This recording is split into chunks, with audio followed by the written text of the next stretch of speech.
Let's take a look at a common mistake for the deadlift, and that's with the standard barbell deadlift and the hex bar deadlift. It's when our hips rise too fast before the weight is even lifted off the ground, and it looks like this. So we're in here, we hinge, grab the weight, and right before we lift our hips, we extend the legs, and then we lift the weight. Okay? We want to avoid this, and the reason why is our lower body, our glutes, our legs, and our core is what lifts the weight off the ground. Our upper body is involved, but it's fully engaged. It's staying locked into this bar with our arms extended, tight grip, lats engaged, core engaged, okay? So it protects the spine and creates full body tension, while the lower body is what drives into the ground and allows you to stand up with the weight. So if we lift our hips too fast, we've taken a lot of our legs out of the equation, and now we're using our back to lift the weight. And we want to prevent that for two main reasons. We want to prevent injury, okay? There's a lot of weight on the spine, and we're not allowing ourselves to lift the weight that we're capable of lifting, okay? So we might be able to lift a lot more weight if we allow our legs to move it and not our back.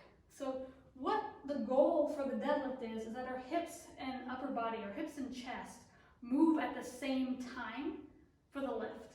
So we hinge, proud chest, drive our legs, and move as one unit, okay? Watch again. If I come here and lift, my legs have extended, the weight hasn't moved, and now I'm only using a little bit of legs and more back, okay?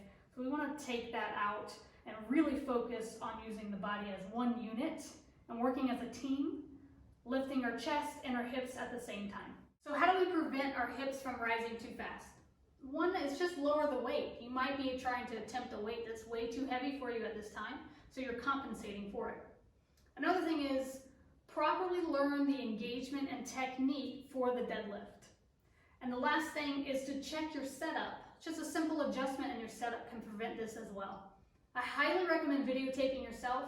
This is something that is not easy to feel, especially if you're new to this lift, you're a beginner. So videotape yourself, it'll give you instant feedback.